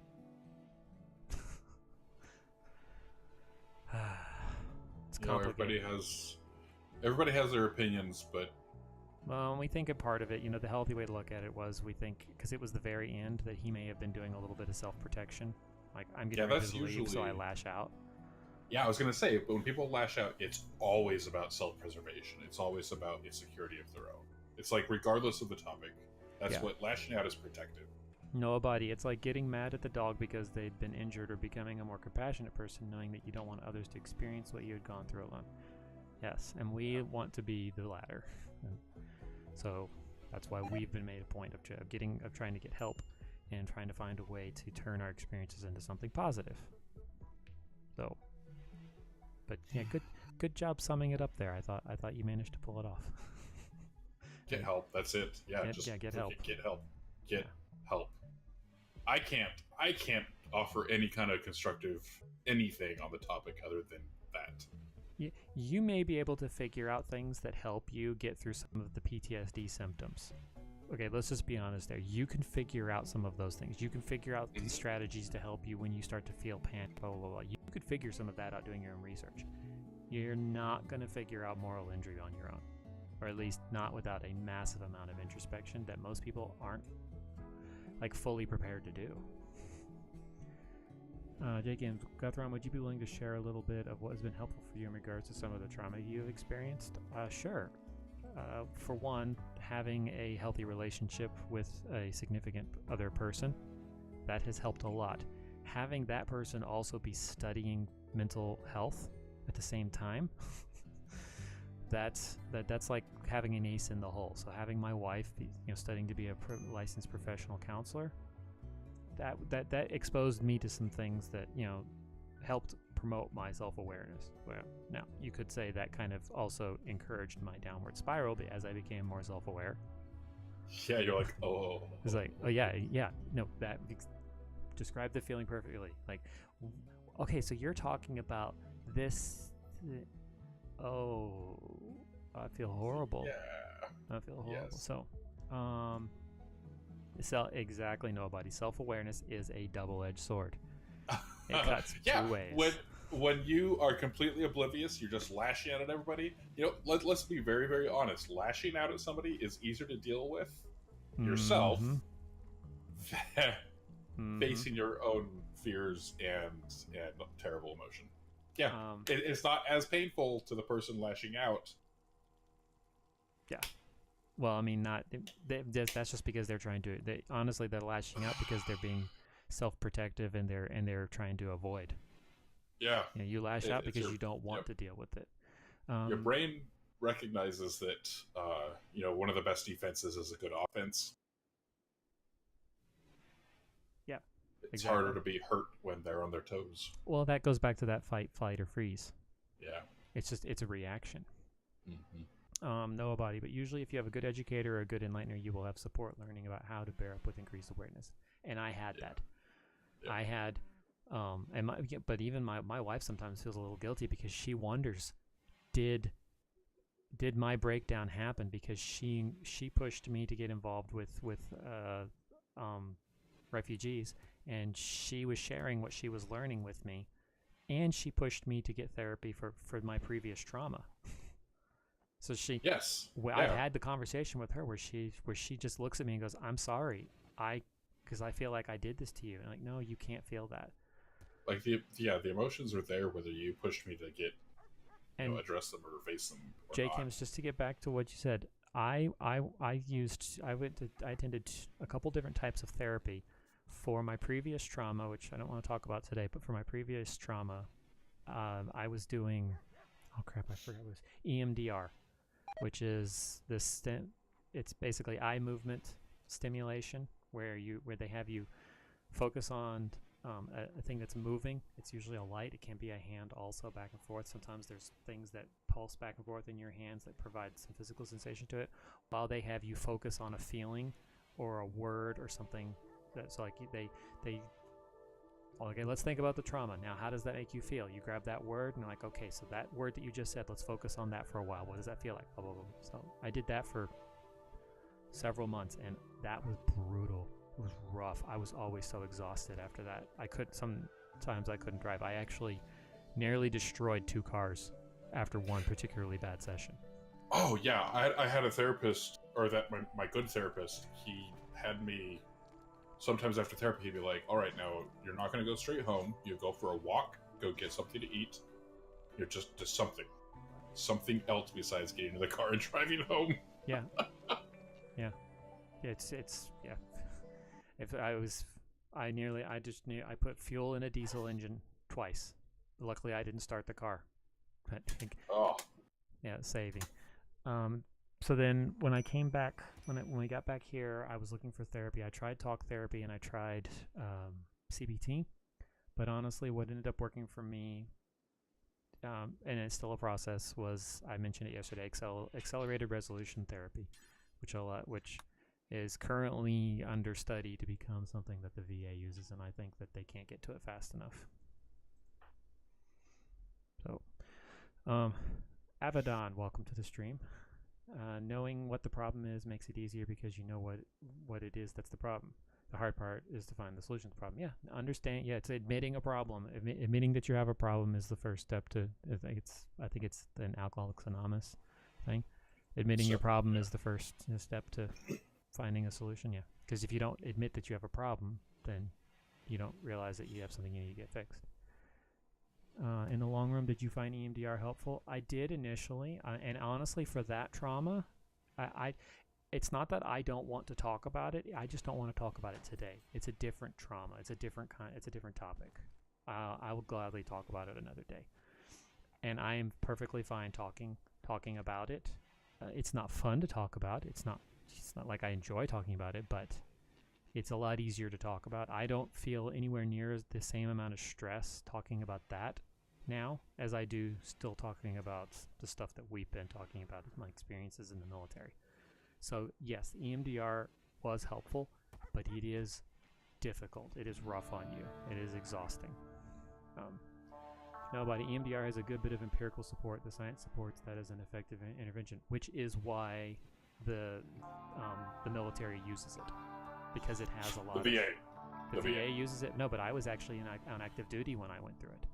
Oh, really? So I was at the mental health clinic in Wiesbaden, had someone there that was trained in it. That was the only reason I was there, was because she was trained in it. Otherwise, I wouldn't have been going. We did the research and we found it, and it did lead me to a point where I was able to do some official stuff regarding my previous trauma. And honestly, I felt after that point a closure. So yeah, the EMDR I would say was helpful, but I don't want to do it again, just because of the experiences that it became more complicated for me because of what was going on. Hey, no, this is part of the focus. This is part of it. We just talk about these things, and when you guys come up and ask questions, it just gives us more things to talk about. And besides, I think I'd worn out Jealous Mike with the previous topic. You did not wear me out, which is so weird. Like, as an example of how I'm so different than I used to be. I mean, just vastly different. I had so much energy. I would run from place to place to place. I would jog from place to place to place. I would jump around on things. Mm-hmm. I would talk to everybody, make friends with everybody, do everything. And now it's just like... the exact opposite. Just let me go to bed. Avedon, all trauma is personal and the help needed is individual. So what helps one person might not help another. We are individuals and need individual help. Yeah, and I would not say that EMDR is for everybody. I would not say that ART is for everybody. My wife tried some ART when she did the spouses retreat, because I did the one for the veterans, and then she did the spouses retreat a couple weeks later, and ART just wasn't doing it for her. I intentionally try to avoid saying anything about what makes a good therapist or not a good therapist, because I do not want to judge something that I don't really know about. You know, I want to share what I know. I want to share my story, my experiences, what's good for me. Yeah, but I feel comfortable. I feel comfortable saying that something that I suppose, I strongly suppose, would make some of the best therapists or people working with others figuring out what works for the person they're dealing with and working. And that is dependent upon someone having a good therapeutic relationship with you. And that was the crux of the problem I had with the VA here. The person that they assigned me to for the therapy they assigned me to didn't understand that I mean, I don't want to necessarily she didn't understand that. She just didn't take the time to form a therapeutic relationship with me. Yeah, if you just jump into trying to treat somebody, that turbine right here is blocked. That's rough. Yeah, I know. That's why I built that other. Okay, just making sure the interior walls. Yeah, they just haven't deconstructed yet. Having a therapist that you have that kind of relationship with is like it is critical, because if you don't have that, you're not going to be able to make any progress. And only when you have that is the therapist going to be able to create that individual therapy for you. But the therapist has to be willing. The therapist has to be willing to say, "I may not be the answer." That's something that I struggled finding, is the therapist that I worked with that I didn't feel like I could trust or build something with. Mm-hmm. Nobody was willing to say, you know, I understand. Let me refer you here, see if you can find another person. Nobody was willing to do that. And I don't know whether it's, you know, is that significant on a level of, you know, they felt like it's a professional failure, which I don't think would be the case. Like, that doesn't make them a bad therapist. Bad for me, maybe, yes. Maybe. So I don't And there's know probably why there's probably a little bit of professional pride in it, but there's, I mean, that's the thing about being a therapist. You have to be willing to admit that you don't have all the answers, and sometimes, like, you may be doing absolutely nothing wrong, and that person just doesn't feel comfortable. Work. Yeah, and good therapists know this. Abaddon, I'm someone like myself that work in therapy, need the feedback to evolve myself. Yeah, you do need the feedback, so I can give better help for those that need it. Yeah, you do. But the problem is, probably a really tough crowd hard to get feedback. Yeah, the people you're helping are probably an extremely tough crowd to get feedback from. I mean, let's just be honest there. It can be. Especially veterans. So, Abaddon, I had the most progress in my own work when I worked with groups and one-on-one with my spiritual leaders.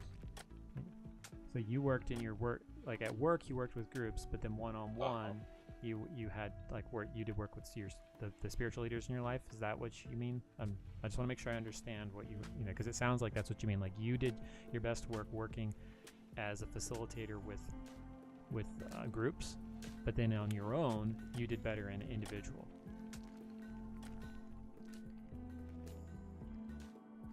And Abaddon he doesn't work with veterans. But he does work a lot of one-on-one work. Some people do need a group setting. Some people, like the second type of therapy the VA wanted to put me in, DBT, was going to be a group setting. The problem was they didn't follow up with me about doing it. I would have done well, or I would do well now in the group setting that the VA wanted to do, which was, for us, it was the cognitive behavioral therapy. Mm-hmm. I would do well with it now, I think, but at the time I first started getting therapy from the VA, I could not.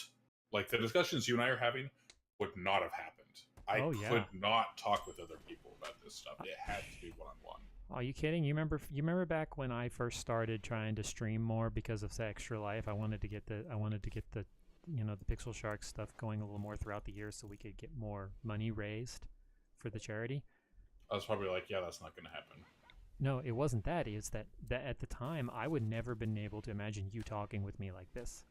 Oh. Back then, back in 2014, 2015, when I started doing that, I would never have imagined that you and I would be having conversations like this, even if it was just to help you, because I knew you weren't there. Hey, J. Kims, I need to get back. I have some trauma clients, and of course, everyone is different and needs different interventions, but I always appreciate your openness and perspective. Thanks. And have a fruitful stream, and bye. Jay, thank you for popping in, asking some questions, and good luck working with your clients. Noah, both actually I had more personal progress and felt more effective as a helper in groups. Cool, that works. If I did one-on-one work, I progressed the most with a religiously affiliated helper and not a secular helper. Yes, so for me, like the therapist that I currently have, she is a Christian, but it was... Oh man, I want to say it was 3 or 4 months in before that ever even came up. Like, it never, and actually it turns out she is an adjunct professor at the same school that my wife and I went to for our undergrad, and who my wife is currently going to for her graduate degree in psychology. So, but it didn't come up for much. She did an excellent job of creating that separation and not pushing any of that, and she didn't even start talking about it until I started talking about that side of it. I would say that makes for a really good therapist to be able to see when to fit that in. In Sweden, to Abaddon, the thing is, in Sweden, we don't have veterans, really, since our military is a joke. But I find your stream enlightening. It gives me a thought I otherwise wouldn't, a perspective you wouldn't get. Yeah, I can't imagine Sweden has too many veterans. Wonder why I've thought about moving to Sweden. Well, I mean, okay. You do realize how little sun they get there, right? Dude, I moved to Minnesota. I loved it. Yeah, I know. Well, I grew up in Alaska. I grew up in a place where it was common to not see the sun. In some places, not see the sun for several months, and then other times a year to never see the moon, because the sun was always there. If there was more people than moose in Alaska, I would consider moving there. Yeah, well, you know why? You know the advantage to there not being that many people in Alaska, right? You don't have to deal with people. Well, that too. No, that's just a side benefit. No, they pay you. Oh yeah. Oh yeah. Live there. Per person in your household. It's like, no, we're not going to tax you. We make more money from oil than than it takes to fund the state. So it's not just oil, tourism, all kinds of things, lumber, things like that. But I appreciate Avedon that you're willing to come in and listen to us talk about our perspectives on it. That's cool.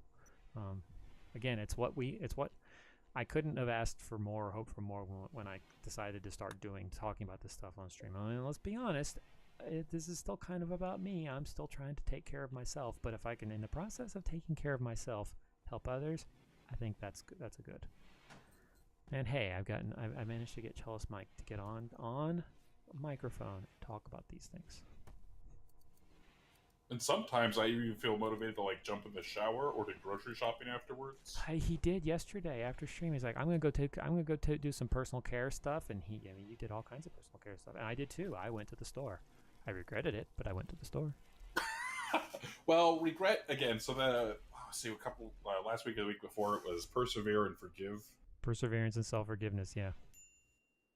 It's like, yeah. So you regretted it, but I did it.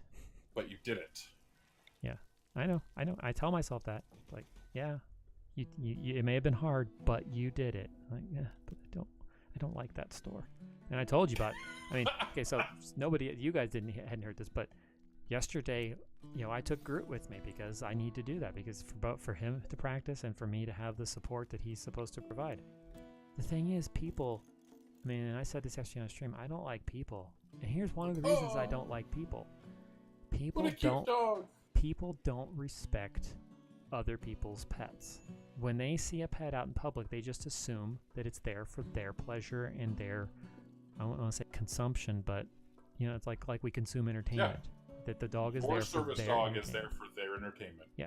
And I had this kid basically essentially dragging his mom around aisle to aisle, following me, trying to get close enough to pet the dog, even though I could hear the mom saying it's a service dog, but I had my music on and I was intentionally trying to ignore them, and I kept moving.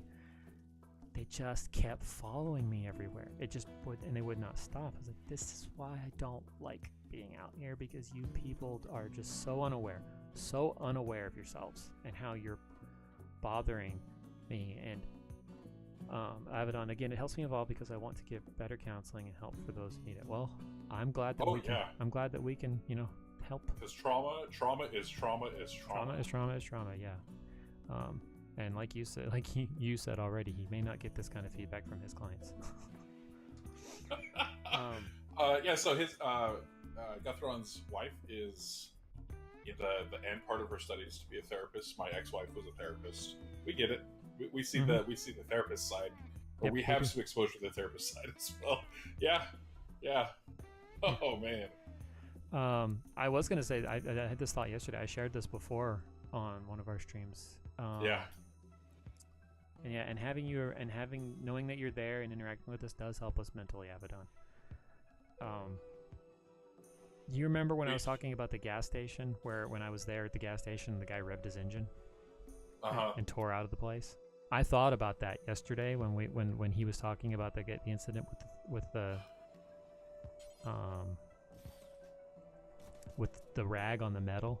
I thought about that, about how people just aren't aware of the preponderance of people with mental health problems around, and so they do things without realizing that they could set someone off. I mean, that guy, like, from here to my green screen.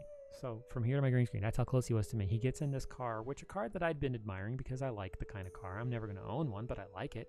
And I like the way he had it done up. I like all stuff like that. He just revs his engine.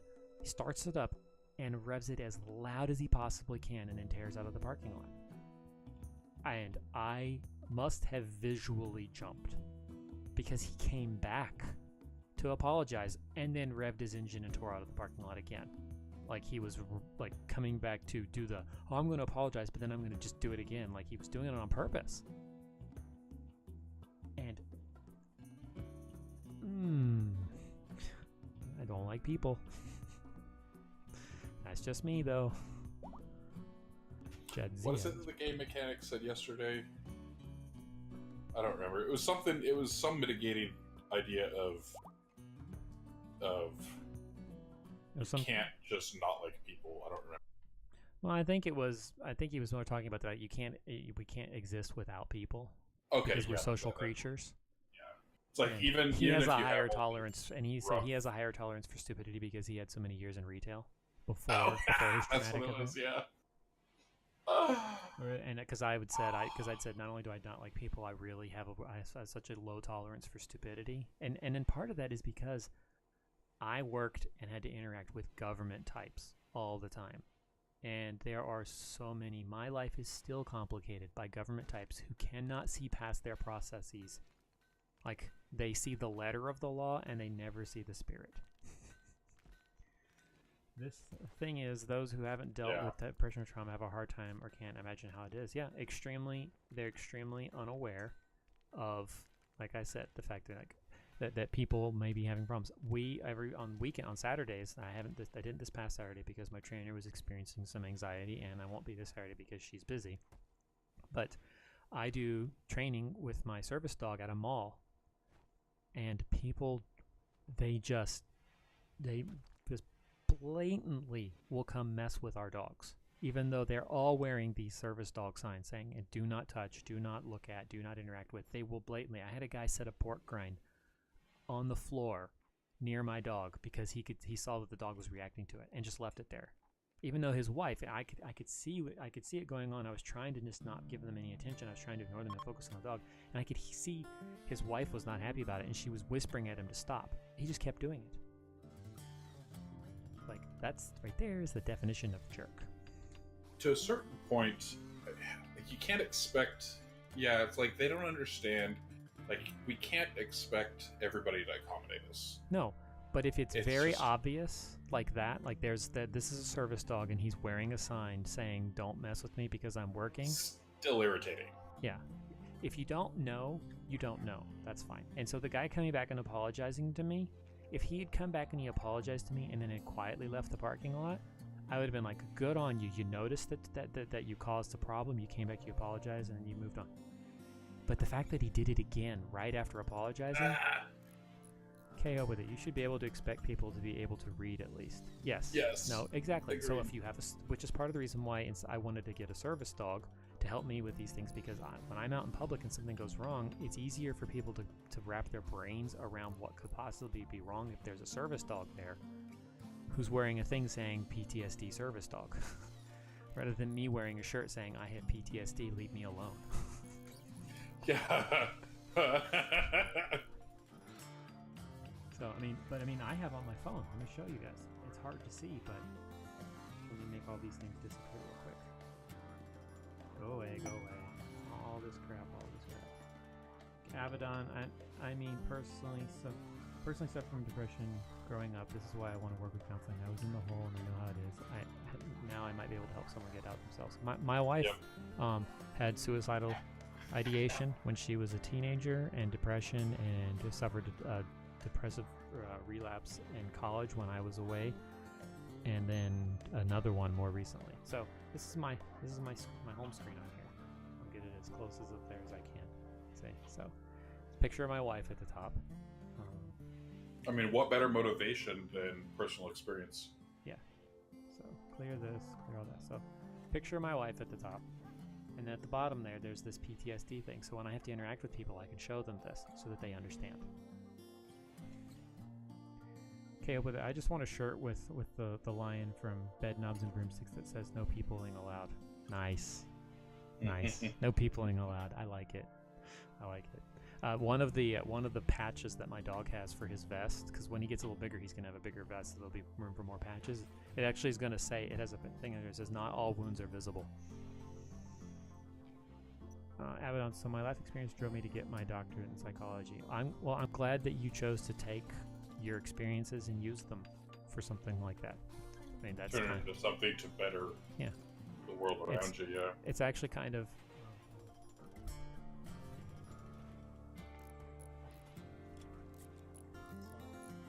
shown it before. Here, I'll show it again. This is my book. You can get it on Amazon. Jealous Mike's read it. One of the things that I'm in the series that I'm exploring is that idea of trauma and how it changes your life. Like, something traumatic's going to happen, I mean, something traumatic happens, and if it doesn't kill you, then you're going to have to live with it. So are you defined by it, or do you redefine it? Are you a victim, or are you a survivor? And that the book explores that concept, that conflict, that question, on both the macro level, as the whole world has gone through trauma, and on the micro level, the characters themselves all either have recently experienced in their past, or go experience it in the story. So, we have some do research, and of course, he's not here. Synthread, I think you picked Synthread. So that's kind of like when I was, and I didn't realize at the time. I mean, I suppose I should have, but I didn't realize at the time how much I was self-therapizing when I wrote that book. So, my wife actually, kind of throws some of those things I say in there in my face just to remind me. It's like, hey, by the way, you wrote this, right? That was you who wrote that. It's not like I'm showing you someone else's words. These are your words. You said this. So, I was gonna say, we could probably use some more colonist names. We have had a lot of interaction with chat, but we haven't really had any kind of raids or anything. Now I say that, and yesterday we had a big infestation explode right here in our house. We actually ended up losing RD Mac. RD Mac fell in battle. Okay, so I think this is where I'm gonna wrap it. The Twitch Toolkit's not on because we're doing multiplayer, and it doesn't work with multiplayer. So, but Twitch Toolkit will be back tomorrow. Maybe. I mean, Chalice Mike is still on spring break. We may do more multiplayer tomorrow, but I think tomorrow we'll just focus on the game because we've had some pretty heavy conversations the past 3 days. So this is going to be. Let me get my stream puppy back so I can manage things. So I'm going to go ahead and let's change that over, and I'm going to cast, I think he's still streaming, let me see, cast a host there for the game mechanic, because why not? And we had him here yesterday on the stream, and let's continue spreading that love. If I see him on, just gotta check. Yep, that's where I'm heading there. Okay, hope with it, heading right back over there. So thanks for popping over here. I appreciate you hanging out. I'll be back tomorrow, 10:30. It will either be, he's still going. It will either be me doing the solo Twitch story, which Toolkit will be enabled, so you guys can take part, or Chalice Mike will be back with me. I don't know, we'll see. So let me give him a shout out. Now be sure to give the game mechanic a follow if you aren't already. And I think I still have, yep, and you can catch the yesterday's show where he guest appeared on our show and talked about his PTSD experience there. So I will, sorry, I didn't mean to be like that. I'm ending the stream. So I'll be back. So, yep, we hope to see you guys all tomorrow. So have yourselves a good rest of your Thursday. Bye.